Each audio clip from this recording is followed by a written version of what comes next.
For this demo, I'll walk you through viewing information in the registry by taking a look at registry settings for an application for WiredBrain Coffee. Traditionally, you should refrain from editing the registry unless you know exactly what you're doing. So say you're working with somebody from Microsoft or a third-party application, and they've said, hey, you need to change this registry setting in order to get things working. That's one of those, okay, we can make the change. Of course, you make a backup to make sure you can be restored if something were to happen. So changing the registry is going to have an immediate impact on the system because basically the registry contains all of the information that makes Windows Windows. It includes the group policy settings, changes you make in the GUI. So when you type something in or you change the background or those sorts of stuff, all of that stuff gets stored in the registry. So we want to be very careful. So let's dive in and take a look at working with the registry. So here we are on our client machine. So I have the registry editor opened. The reason is I want to show you and talk a little bit about the registry key that's been created for our WiredBrain Coffee app so that you understand what it looks like in the GUI. So when we work in PowerShell, you have the connection between the two. So in the registry editor, you'll see that we have the key for WiredBrain Coffee. And then underneath there, we have a number of properties. So we see a packaged installed with a value of 1, which is a type that's a string, and then a package name of WiredBrain Coffee app.msi. So having a value of 1 for package install means that the package is installed on the system. So the way WiredBrain Coffee works is that this package is installed automatically for all users, and there's a script that runs at the logon for every user. So if we need to reinstall this application, what we simply need to do is reset that package install registry key to 0 so that the next time that the user logs on, it'll reinstall that application. So if we want to check to see if that key is available, we can do that with PowerShell. So what we're going to do is we're going to start taking a look at this thing called a PowerShell provider. And what I'm going to do is I'm going to start out, do a help get-ps provider. And that shows us the help for the PowerShell provider. And basically what this does, it allows us to see a number of different data stores within the system as if they were a file system drive. So it actually allows us to work with and view the registry as if it were our C drive. So it's actually pretty cool in the way that that works.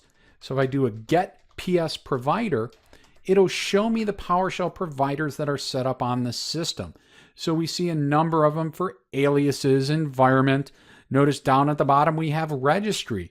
We have 2 drives, HKLM, HKCU, so HKey local machine, and HKey current user, the 2 main registry hives that you would work with. So what I can do is if I want to go into HKey local machine to work with and check that property, what I can do is I can do a set-location to change to HKey local machine. And that, notice my prompt changes.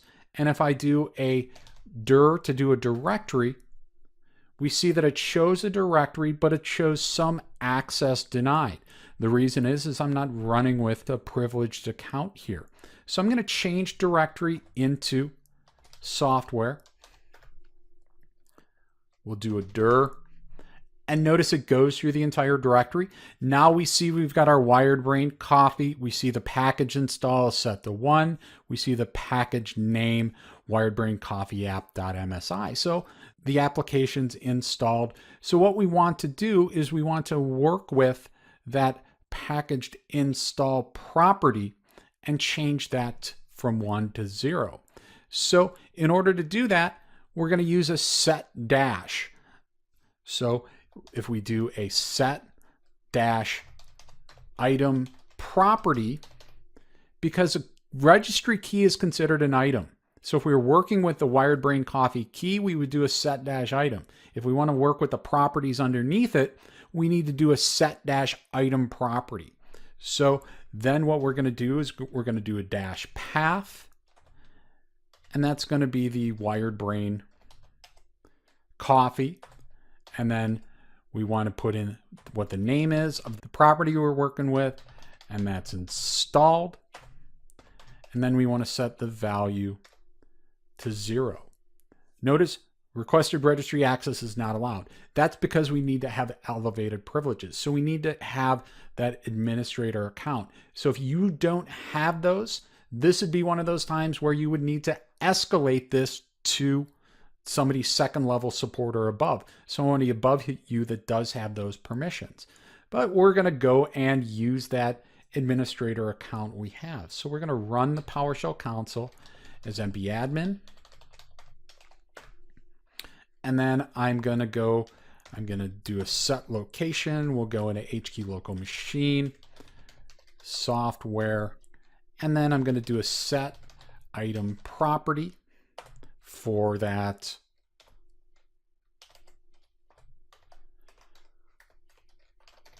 Wired Brain coffee. The name is package installed, and then we're going to change the value to 0. So notice that worked for us. And to verify, we're going to go back over here and we're going to do a get dash item for the Wired Brain coffee. So notice that our package install that's been set to 0. So now we'd instruct the user to log off, and then that would reinstall the application. So that's how you work around with the registry using PowerShell.